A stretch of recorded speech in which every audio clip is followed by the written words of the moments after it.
Hello, welcome to the update. I'm Susie Thompson. South Australian police have declared the unexplained death of a 26-year-old woman a major crime.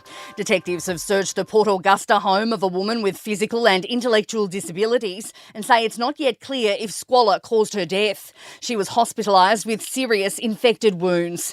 Detective Superintendent Des Bray says it's too early to compare the case to Annie Smith, who infamously suffered extreme neglect in her Adelaide home before her death 4 years ago. We believe that the victim was living in squalid conditions, and we believe that there are signs of serious criminal neglect present. The difference is with Annie Smith, we knew at the outset that neglect contributed to her death. That's unclear in this case at this stage.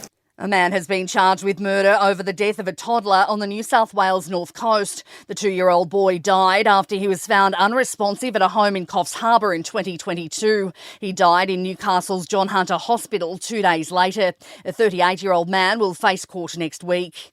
2 more Gold Coast schools have been caught up in a student rape list scandal, which has already seen 2 boys kicked out of Emmanuel College. News Corp says the Southport School has also been implicated, as well as Somerset College, which immediately expelled the students involved. Australians in remote communities are paying close to double for groceries compared to people in state capitals. Consumer group Choice compared a list of items across metropolitan and isolated areas. And Jani Blakali from Choice says lack of competition is a major issue. A lot of people are doing it tough out there, particularly these First Nations communities that don't have access to the bigger stores and that don't have access to competition. Making news overseas, brown, muddy water and debris is gushing through the streets of Spain. At least 72 people have been killed in the eastern region of Valencia. The flooding event is being deemed the country's deadliest in decades. And US President Joe Biden's in damage control ahead of next week's election. Biden is attempting to clear up comments he made about Donald Trump's supporters. And just the other day, a speaker at his rally called Puerto Rico a floating island of garbage. The only garbage I see floating out there is his supporters. Biden says he was referring to the comedian who made those racist comments about Puerto Rico. It happened just hours after Vice President Kamala Harris held her closing argument outside the White House. Sport and entertainment are next. In sport, in the Women's Big Bash League, Brisbane Heat has had a 28-run win over the Melbourne Renegades after racking up a massive total of 8 for 169 from their 20 overs.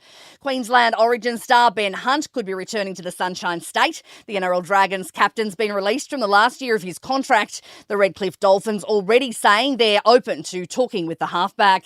And Melbourne AFL great Nathan Jones has been appointed as the D's new midfield coach. In entertainment news, Aussie pop star Guy Sebastian has stepped down from his role on The Voice to focus on his music career. Sebastian, who's been a coach on the popular show for 6 years, has announced to Instagram followers that he was leaving the best gig ever. And Coldplay has kicked off its Australian tour, playing to a Melbourne crowd with a special tribute to the late cricketing legend Shane Warne, who was a good mate of Chris Martin. And that is the latest from the Nova podcast team. We'll see you later on for another update. I'm Susie Thompson.